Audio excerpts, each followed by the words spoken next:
My wife got to cut the umbilical cord this time. Woohoo! Boy, was she excited. Anyway, welcome to the show. It's iBike Radio, brought to you by all the aforementioned people that I mentioned before, which is why I said aforementioned. What we're talking about is bike stuff, bike culture, walking culture, active transportation, going to and from the store, going to and from your workout, riding around to see your buddies, thinking a little bit more about how you can engage in an active lifestyle and leave the death box behind, or at least the money sucking box. I shouldn't blame the car. I enjoy a good automobile now and then when I'm feeling hungry. So recapping last week, all sorts of things have happened. Obviously, the head of last week's show, we were discussing Vision Zero Kern and the program, which we'll continue to do that here, but we'll get back to that. I did want to make an update on Thomas Freckleton. Mr. Freckleton was the young man who was hit, would be 2 weeks ago today, and is doing well. He's into his rehab recovery program. He had 3 vertebrae fused together here last week, and moved into a rehabilitation center and is working on recovery from his injuries. I think he has 8 in total broken bones, and has a long road of recovery ahead of him. So if you guys are friends with Thomas, make sure you keep in contact and you keep connecting with him. It's important to let him know that you're thinking about him. He's trapped in a bed, which is probably not the most fun, as you can imagine. So Tom, I spoke with Mr. Thomas several times last week, and as I said, he's looking and feeling much better, but on the road to recovery. His tomorrow is the arraignment for the gentleman who is being accused of hitting him. So keep him in your thoughts tomorrow, as we need a good arraignment. So we'll see if the Kern County prosecutors take it, the Bakersfield City prosecutors take it seriously. Please write a letter to the editor if you're sick and tired of seeing roadway incidents like this happen. I think that was the one most empowering thing about meeting with Thomas and his family is his mother is very empowered by this. She's not going to stand around and be a victim by it, and neither should anyone else. And I think that the wonderful thing for me is that it's a sad, it's not sad, it's tragic that Thomas went through this particular tribulation in his life, trial, and but it's a beautiful thing to see the awakening of the connection between roadway safety, our economic safety, as in our economic sustainability, and then the upbringing of our young people, and then how that all connects to our health, and how that connects to our happiness, which brings us right back around full circle. Because as parents, as young people, as people making our way in the world, that's what we want is we want just that fighting chance and that opportunity. And I think it was beautiful to see how empowered she's become, and as well as how much more she's noticed. As I mentioned right there, the ramifications, but how much she's noticed other people in her community who have been affected by this. She told me a story of being at KMC and having maybe a shared moment with a person, and it was something like the water fountain or a cup or something like that initiated their conversation. But it led to them, to Thomas's mother, mentioning that her son was in the hospital for, and being hit for injuries that were sustained from being hit by a driver while he was riding his bike. And the woman said, "Oh, my daughter too was hit by a driver." She was a pedestrian. And as Thomas's mother looked over, sadly, she witnessed, or triumphantly, you could look at it that way. She witnessed a young gal who was confined to a wheelchair and was in a very vegetative state, but yet alive and able to at least breathe life in and out of her lungs.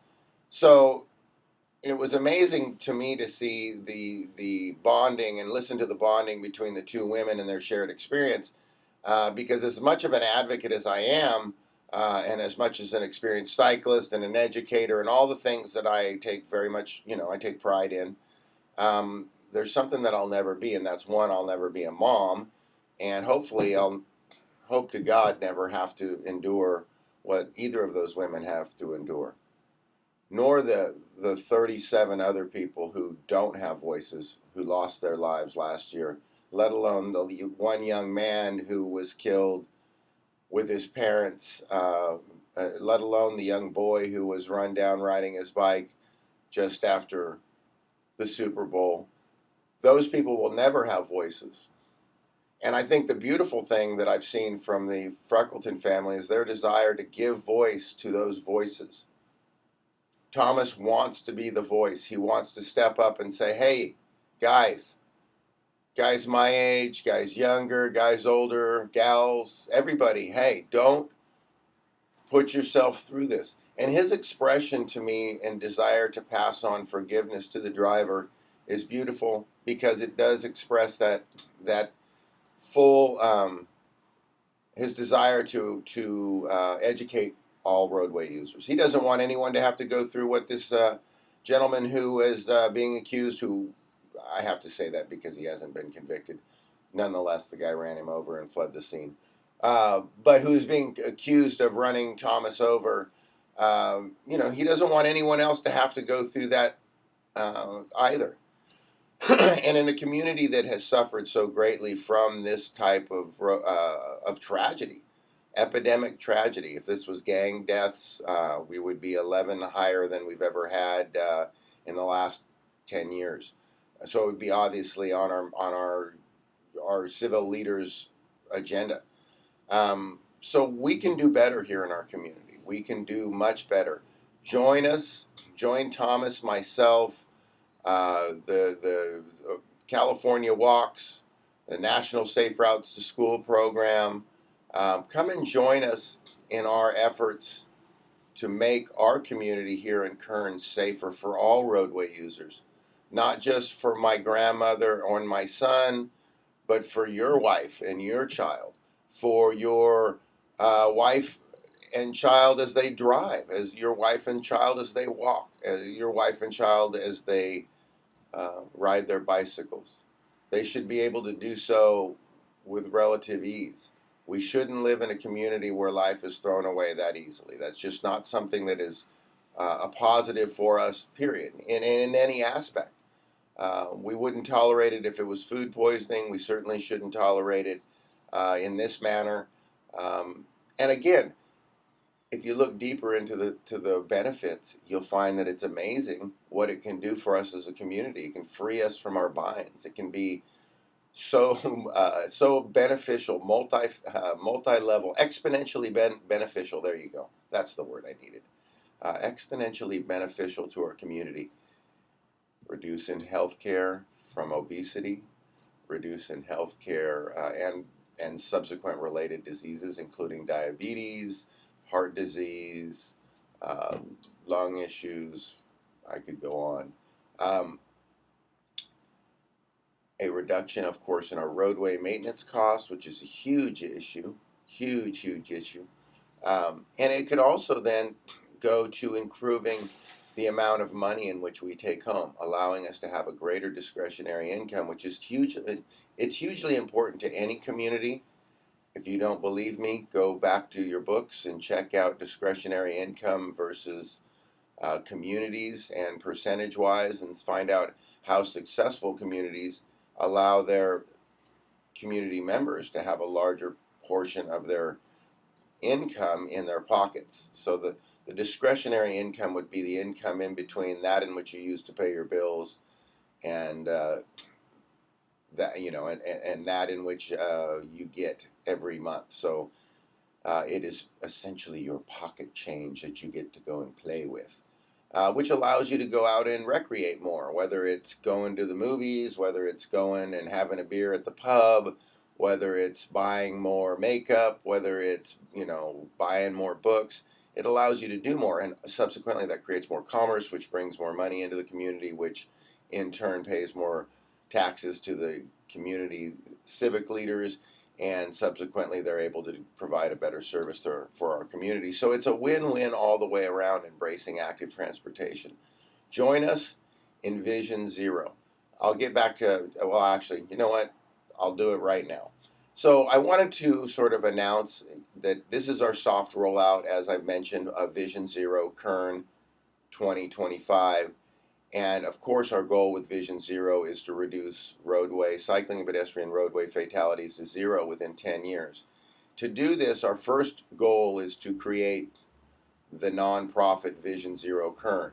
And with our partners at One Backpack, I'd like to thank Keith Newsom and his family for stepping in and partnering with us. We are accepting donations for our first $2,500. For every $100, we'll give you a T-shirt. Please go to info@iBikeKern, or you can go to my iBikeKern website, our iBikeKern website, and send your request to info. We will then respond to you and give you the proper tax-deductible receipt and a place to send your donation.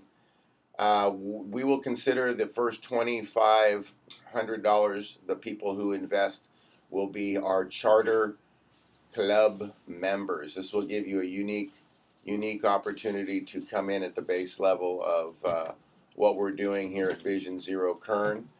And our goal will be to, by the end of this year, have raised $50,000 to produce 25 bicycle rodeos throughout Kern County, providing League of American Cyclists and America Walks curriculum, reaching out to young people of the age of 24 and younger, and engaging them in an opportunity to learn the basics of roadway riding, which would be an hour and some change of in-class instruction, an hour and some change of parking lot drills, and then a little bit more than an hour of on-street instruction. We hope to, if we reach our funding goals, provide you with resource materials, not including, of course, a refresher of the league information that we give you in a league-provided handbook, as well as then a resource book based upon Kern County roadways, as well as Kern County cycling shops. This will also include rules of the road for autos, pedestrians, and cyclists, and we hope to include a map with that as well. Along with that, we hope to provide you with a helmet and a set of bicycle lights. Our goal is to achieve the basic 50,000 to do our first 25. We hope to reach somewhere in the nature of, we're hoping to get 500 people serviced with that, including all the resource materials behind it. This will also include rental, 2 instructors, and of course, as I mentioned, all the materials. We hope to bring this to you by the 1st of January 2015 to start our initial phase. And again, as I mentioned, we, in the first year, want to focus in on the youth of Kern County.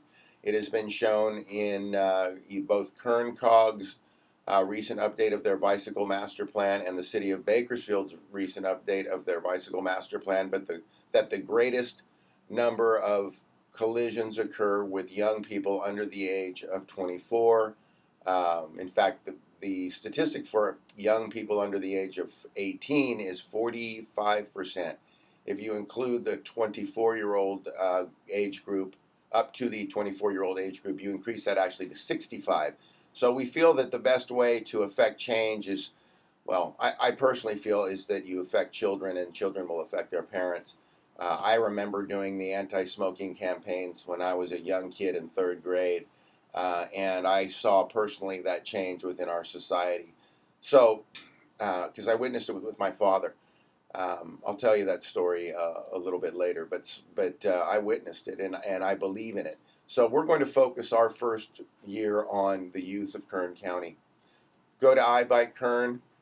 Send me an email at info@ibikekern.com and help us donate, donate. And like I said, for every $100, we'll throw in a T-shirt. And again, the first $2,500, all the people who are donating on that level will be premier members, and you'll get special stuff in the future. Help us make Kern County roadways safer for everybody. We're going to pay some bills, guys.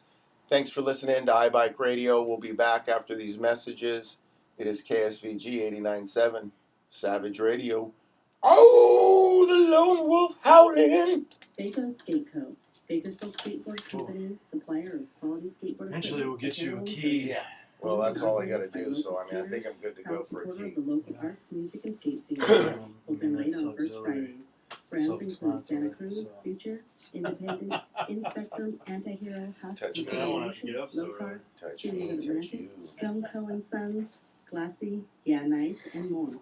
The phone number is 333-6030. Located at 1918 I Street in downtown Bakersfield. Catalog available online at bakersfieldskateco.com and on Instagram at bacoskateco. Narducci's Cafe. Fast style food, steaks, full bar, live bands, breakfast, lunch, and dinner. 324-2961.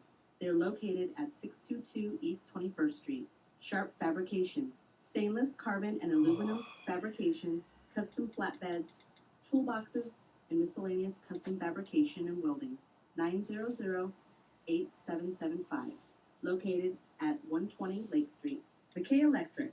Full-service electrical contractors with a focus on service, repairs, and maintenance of residential and commercial applications. McKay Electric provides new construction and remodel services in both the residential and commercial markets, as well as a variety of automatic and manual backup generators for residential, commercial, and industrial applications. McKay Electric offers a variety of energy-efficient options from high-quality LED lighting to maintenance contracts for commercial applications. McKay Electric covers all of Kern County and also has an office on the Central Coast, which serves from Santa Maria to Paso Robles. Their number is 661-589-8335, and the website is at www.mecgenerators.com. 8675309. I'm sorry. That's what I think of whenever I hear that number. Jenny, I got your number on the wall. Okay, you creep. Why the hell are you getting some chick's number down off the wall? I'm just throwing that out. Was that Rick? Who the hell was that? Rick Springfield? I don't know. They were doing a lot of yay. They were doing a lot of yay back in the day. I'm just saying. Hey. Welcome back to the show. It's iBike Radio with Lone Wolf, Zach Griffin, howling at you. You know, I want to mention to you that if you see my name and it says Zach Griffin LCI, that means League Certified Instructor. Just in case I occasionally get dyslexic well, I shouldn't blame it on dyslexia. If I just occasionally become my regular stupid self and say licensed cycling instructor, smack me. It's League Certified Instructor. Of course, the league would be the League of American Bicyclists, which is the longest and oldest cycling advocacy and educator in the United States, starting in 1886, helping lead our roadway systems to what we see now, which I guess we should kick them sometimes, I guess, because look at what we've got now, man. We're like junkies. I digest. I digress. No. The League of American Cyclists. Check them out at bikeleague.org. This is where we get all of our our league cycling instructions that we give you in our courses, whether they're our full-length 9-hour TS 101 courses or they're an amalgamated introduction to city riding courses like we plan on doing here shortly. just kind of getting back on track with some of the things that we're going to start rolling out in our soft rollout here for Vision Zero Kern. We're looking to partner with local cycling shops to bring out our introduction into actually, we're going to do what we would call a 30-minute introduction into active transportation safety. So what we want to do is engage not just cyclists but walkers as well into what the courses might look like and what they may want to see from the courses as we begin to progress into the 2015 year. Obviously, it's March, and folks, we're marching on into spring, full tilt boogie. May will be here in no time. Of course, May is bike month and walk to school month and bike to school, walk to school day and bike to school day. So we want to really get prepared. We'd like to get out and try to do a couple between now and May so that we can do one at the May Bike Festival. And we're also, please, I want to kind of get a feel out there, guys. We were thinking of doing a May, I know that we're going to do this for 2015, but we're thinking about trying it here in this May, doing a walk-a-thong and walk-a-thong. That means you walk around in your thong. It's awesome. And then there's a bike-a-thong, and that one's a little bit more kind of uncomfortable. You got to bike around in your thong. No, I'm serious. We wanted to do an event around the concept of doing a walkathon and in a festival atmosphere with the ability to bring in stationary bikes and do a bike-a-thon. Obviously, you could bring your bike and hook up a trainer. We might be able to bring out a couple, maybe 10 stationary bikes. But we think the opportunity would be to raise funding for this program. Again, we want to be able to affect, at least 500 children here in Kern County minimum next year. We feel that that's a good place to start. It's a good, small, achievable goal, and we want to get your idea. So please send me some information. You can reach me through the info@iBikeKern.com. If you know me, send me an email to my personal email. If you don't know me, send me an email to info@iBikeKern.com, and I'll get it. The Lone Wolf will answer. Of course, you can always drag me down and track me down on Facebook. I'm easy to get to. Facebook message me. That's Zachary A. Griffin at facebook.facebook.facebook.facebook.com. It's Zach Allen at Twitter. Check me out there. And of course, I'm on Instagram at Zach Allen as well. Check it. Be a part of the Vision Zero. Do something. Don't just stand there. Do something. Okay. Hi, everybody. Welcome back to the show. I don't know who that guy was who hijacked this place just a minute ago, but he was intense. Let us get back to some things that I want to kind of touch base on real quick. We are looking at this week having the first bicycle. Okay, I'm going to try to be nice here. So on Wednesday, I believe we are having. Yes, Wednesday is the 5th. We are having the first ad hoc committee meeting of the joint county and city pedestrian and cycling and safety meeting. For some reason, they're going to focus in on bus, or at least the theory is the on the agenda, the Bakersfield Homeless Center and Get Bus are going to get off on some argument on where the bus lines are put in, and it's I appreciate both of their very, very educated and important input here. However, I think it's a waste of time. But we're going to go and and such is life. Everyone is afforded their voice, so they happen to be in line first, and that's who everybody wants to listen to. So we're going to start by taking stab at the whole pedestrian and cycling safety issue here on Wednesday. What I could use from the community members is letters of support for the Vision Zero Kern program. What we feel is that the city and the county could jointly invest in the Vision Zero Kern program and create again effect by allowing us to get into the community and get at least in minimum of 500 kids educated from the ages of K to, well, actually from the ages of third grade up to 24 years old. So hitting varying elementary, middle school, high school, and a couple of the college campuses with education programs, offering them a chance to engage in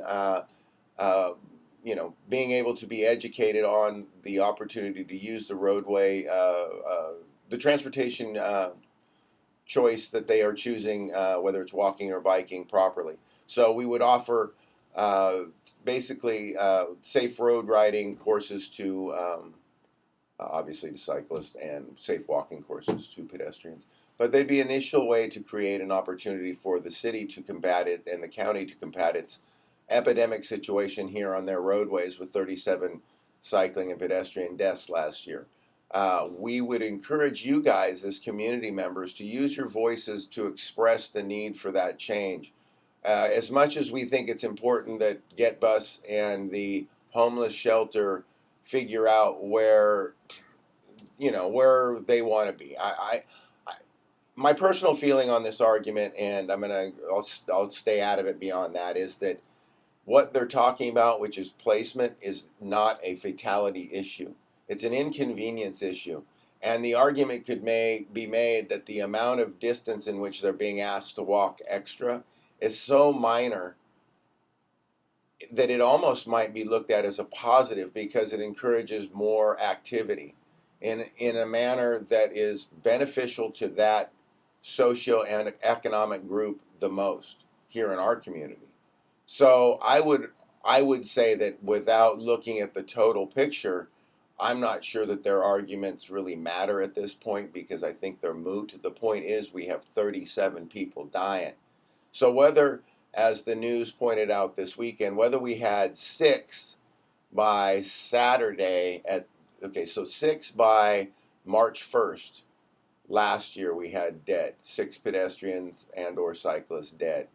Now we've only had 2. We've only had the young boy, both young boys. We had an 11-year-old kid and a 4-year-old boy, 11-year-old boy, 4-year-old boy. They're both kids. I don't know why I was defining them differently. Tragic situations. These are kids that had their whole lives in front of them. Now, we can't live I understand we can't live in a bubble, but we certainly can afford to not run over small children. I think that that's something we can all agree on. So how do we stop the fact that no matter how you look at it, whether we have 6 now or 2 now, we're going to have 37 and maybe more by the end of the year. So whether they're coming now or later or now, they're going to come. And, you're making it into a Russian roulette or a Hunger Games situation by sticking your head in the sand and thinking that we can't. So we feel that this is an opportunity for the city and the county's joint pedestrian and cycling safety coalition group, ad hoc committee, jump up and down circus to really do something that has, that is tangible and has bite. And that's engaging in the tooling up and creating of a bike and pedestrian education program that we can use in our school districts and our school systems. Now, I'm going to get off of that soapbox for a minute to climb onto another one, because I think that this dovetails into why is it so important that our community embrace active transportation? Well, it's financially, as much as I could say, I just want to see a bunch of people smiling, and I do certainly want to see a bunch of people smiling. But the reason it's important that our community engage in it is beyond that. It's actually into making, it'll make people smile too, because the most marriages end in arguments over money. So it's economic sustainability. We cannot continue to live as fat as we are, and we cannot continue to live as strictly single mode, i.e., using automobiles as the only mode of transportation. We cannot continue to do that. It's a fact. Those two things are choking us financially as a city, as a nation. Even in your own households, look to this. Take a look at how much your transportation budget is in a percentage of your entire income.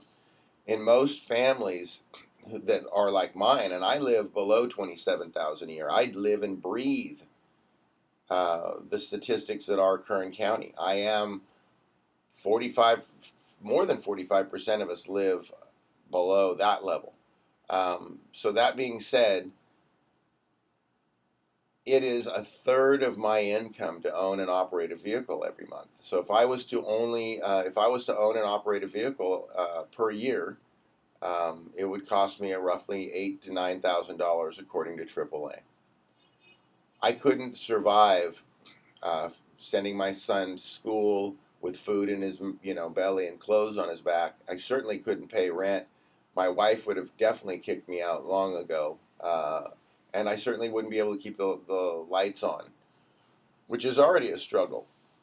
Even reducing and eliminating the automobile from my life. So, understanding how important adapting our opportunities to realize that active transportation is the key.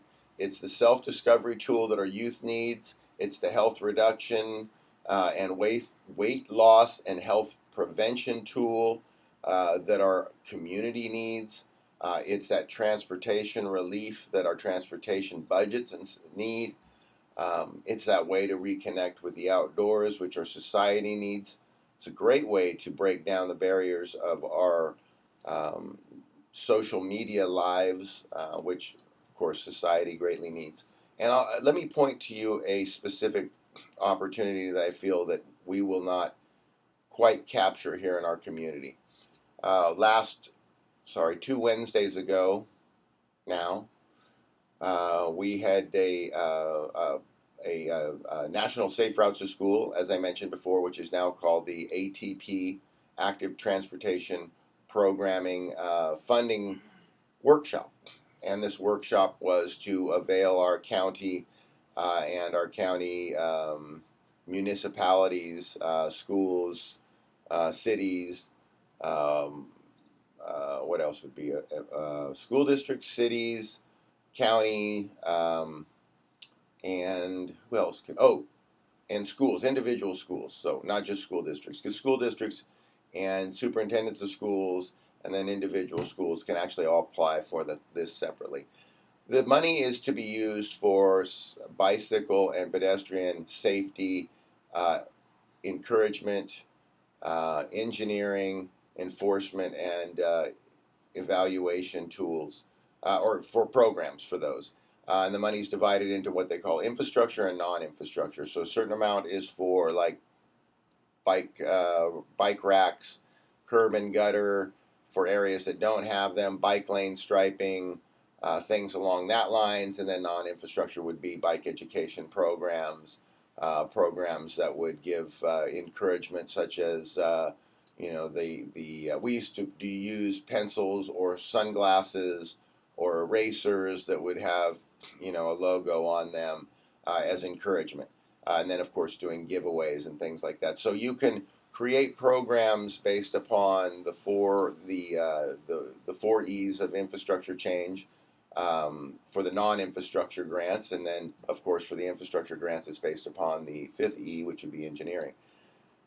So these opportunities are extremely competitive. It's $180 million for all of the funding opportunities available. Actually, I think it's a little bit more if you combine them. That being said, it's a lot of money. And what they want to see, and it's extremely competitive. It's statewide, and it could pit people in the same community against each other, and it is extremely, extremely competitive. But what makes one successful is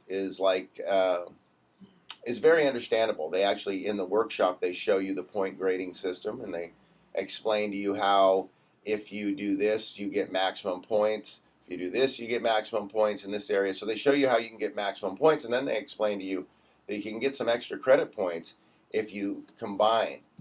So if you do not only an infrastructure grant, but an education and enforcement and encouragement and evaluation grant, and then if you do, the next one, which might be working with others. So if you do that, but you do that 3 or 4 different ways, maybe more than just work with one other or 2 other, but work with 6 others, all of a sudden you become more valuable. Your program becomes more important. So sadly, I look at it as, sadly, I felt in the meeting, and we'll see what happens. Hopefully I'm wrong. Maybe there's just some incredibly forward-reaching, forward-thinking people out there who have enough time to focus in on just that in the city and the county and in the varying school districts. And I won't hold my breath, but they could be. But using this as an example, the opportunities that I see most people seeing are like, hey, look, we can replace a window in this house. Hey, look, we can replace the door. When in fact, we could actually look at not only redefining the house, but redefining our entire development. And what I mean by that specifically is that, say, we were to apply for this grant in the sense of a joint grant between the county and the city, public works and roads, and have them focus on the infrastructure with the health department helping out, defining areas that are economically underserved, which of course gain more points, and which then have received maybe a greater number of fatalities, which can be assessed through the roads department and the health department. Then taking that same non-infrastructure grant, combining the health department with that and the school districts to then help define what school districts are in under-need areas, which ones are the most likely to be successful if applied for, and then and then do the outreach to find out what it is that they need. Going back then to the county and the city roads department and defining how then they can create and fill the gaps in the infrastructure that are lacking to serve those communities. Going with then falling back onto the next level, bringing both of those groups together and creating a program based upon serving the educational needs of all of the schools that you have mentioned and targeted, including the parents. So you can actually do a school education series and as well as a parent education series. And if you were smart, you could actually tool this up so that the grant would include providing the bicycles and a way to transport and store them to not only these schools that are mentioned in the particular grant application, but then beyond that, you could show how that you would be able to use that to train up the initial schools with the basic education needed to continue the programs there, as well as then to continue to do the work with other schools after the grant funding has left, because you have figured out that it is important and have chosen to make this a part of your sustainable commitment to education and reduction of your youth obesity in Kern County. That's a program that would be successful. Getting and encompassing all of those. So from connecting the schools to making sure that their safe routes are on the ground safe, that there's not having to deal with high speeds, that there's plenty of sidewalk, that it's well lit, that there's no gang issues, that there's no dog issues, that there's no bullies. Get all of those things out of the way, and then you focus in on the education and the education programs within the school, but not just a one-time thing, but a continued thing. Build for the county. Tool up for the county. We don't have these tools available, and that's why they're gone. That's why we have this lack of education within our communities, is because we have let that door close and we have forgotten what was in that room. So it's a matter of opening that thing up, cleaning it out, dragging everything out, and retooling up. So again, take some time. Mike Maggard and I believe Leticia Perez are your two county supervisors, and I believe it is Willie Rivera, Councilman Willie Rivera, and Councilman Russell Johnson, who will be sitting on the ad hoc committee for pedestrian and cycling safety. So encourage them to join in Vision Zero, join with us, and help make a real change, a sustainable change here in Kern County.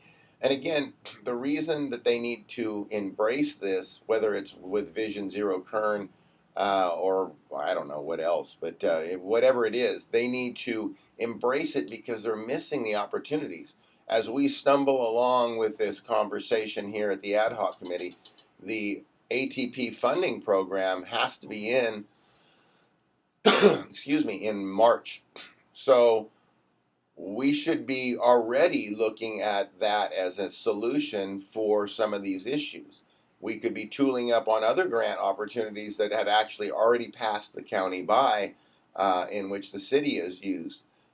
So the opportunities are there. We just have to be prepared to get them. And that's the thing. If you're not prepared to get the opportunities to grab them, then you might as well be standing there trying to catch fish like with your bare hands. I mean, it's just you're better off with the right tools, and you will get a lot more success that is a lot more sustainable. I think that that's the important thing here is looking at the sustainability for what we do. Now, I'm gonna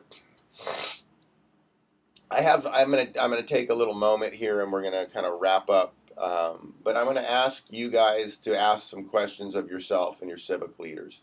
It looks like the 24th Street widening project is getting shoved down somebody's throat as the federal government, because of Bill Thomas, has given us the money to buy properties that probably aren't even 100%. I mean, the whole deal itself is still hinged on a couple lawsuits. So, but nonetheless, apparently they can go in and start buying properties to get people out so they can begin the widening.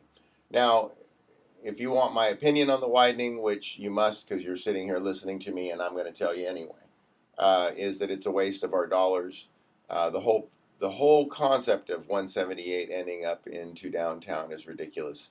The city needs to buck up, and the county needs to buck up, and they need to fix that intersection, connect it to 204, fix the Hegman flyover, Callaway, whatever the heck they're doing over there by Mohawk. I think that's is that the Hegman? What is that thing? That's anyway, there's a name for that particular interchange that they're going to do at Mohawk and 204, and that's the opportunity to fix it. The fact that they tried to shove down a highway into a business district is just absolutely retarded. Oh Lord, I apologize. That's a politically incorrect word. It's stupid. It's negligible. No one buys anything at 65 miles an hour. That's why you don't see major cities that have beautiful downtowns with a freeway right in the middle of them. So they need to fix that. And if you want to know what the neighborhood will look like on 24th Street, go over to 58.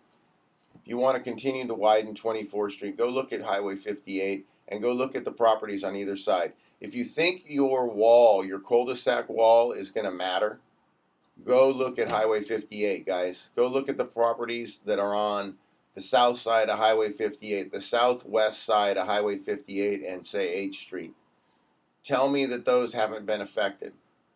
And that's actually a fairly, it's a decent set of, but you can see it's been completely affected. It's been completely affected. My mother, I have a personal connection to that. My mother used to play. There used to be a series of parks that dotted east to west, right there where the 58 is, essentially.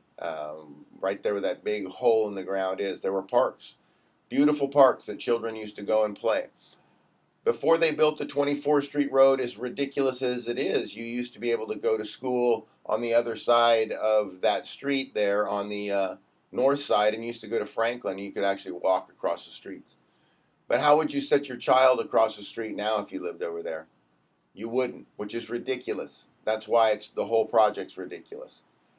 It's about people, folks. It's about people. It's not about machines. It's about people. Okay? Just want to remind us, we are a very blue collar community here, and it's about people. Not about machines, guys. It's about people. And you know how that goes. The guy next to you is suffering with you, and that's your brother. Well, we're all brothers in some aspect because everyone's next to everybody. So let's embrace the Vision Zero, Kern, folks.